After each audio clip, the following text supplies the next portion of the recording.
సిటీలో అమ్మాయిలు Arabian nights లో అందంగా ఉంటారంట కదరా. నన్ను ఒకసారి తీసుకెళ్ళరా. మా ఊర్లో అమ్మాయిల్ని చూసి చూసి బోర్ కొడుతుందిరా.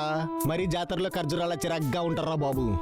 రే అమ్మాయిలంటే ఖర్జూరాలు కాకినాడ కాజాలు కాదురా, మన చుట్టుపక్కల ఉండే దేవతలరా. ఏంటి దేవతలా? మా ఊర్లో పెళ్ళైన ప్రతి మగాన్ని అడగరా. వాళ్ళ పిల్లలు పట్టపగలు చుక్కలు చూపెట్టుకుంటే నేను ఒక పూట బిర్యానీ మానేస్తారా. అర్రెర్రెర్రే, మరి నేనేమో సాయంత్రం నీకు బిర్యానీ ప్యాకెట్ కొని పెడదాం అనుకున్నాను. నువ్వు చెప్పింది కరెక్టే బావా. అమ్మాయిలు నువ్వు అన్నట్టుగా దేవతలే. కాదురా, ఇప్పుడే పిల్లలు చుక్కలను ఏదో అన్నావు కదా. బిర్యానీ ముక్కలు అన్నావు కదా బావా. చాలు, అర్థమైంది. అన్నట్టు బావా, రేపు ఎల్లుండి మన ఊర్లో పండుగ ఉందిరా. ప్రతి ఏడాది బాగానే చేస్తాం. మరి ఈ ఏడాది ప్రాబ్లం వల్ల సరిగ్గా చేయట్లేదు. కానీ మనం మాత్రం గుడికి వెళ్తాం రోయ్. మనం గుడికి వెళ్తున్నాం, ప్రసాదం తింటున్నాం. ఏంటి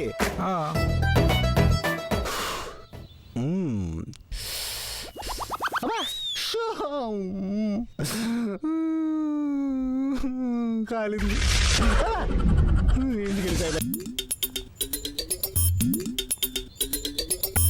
ఇప్పుడైనా కింద చూసుకున్నాడు రా. మాకు తెలుసులే, నువ్వు చెప్పనక్కర్లేదు.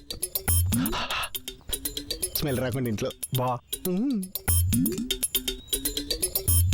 అదా.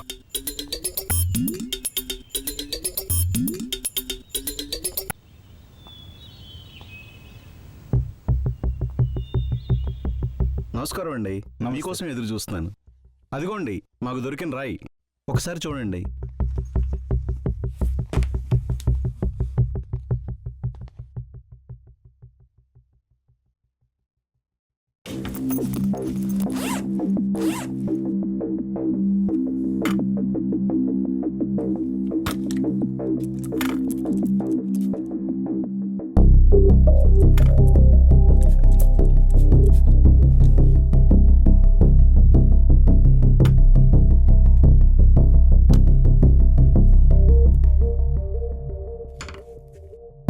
దీన్ని అదృష్టం అంటారు.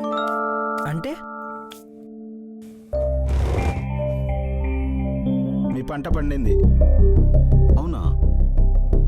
మీకు అదృష్టాన్ని తెచ్చిపెట్టే రాయి అది. దాని పేరే బాక్సైట్. అది యూరోప్ కంట్రీస్లో చాలా చాలా విలువైనది. మనకి బాగా కలిసి వచ్చిన విషయం ఏంటంటే పోర్టు. ఎక్కువ శ్రమ లేకుండానే ఫారిన్ కంట్రీస్కి ఈజీగా ఎక్స్పోర్ట్ చేయొచ్చు. ఈ అవకాశాన్ని వినియోగించుకుంటే కోట్లు కోట్లు కురుస్తాయి. చాలా చల్లని కబురు చెప్పారు.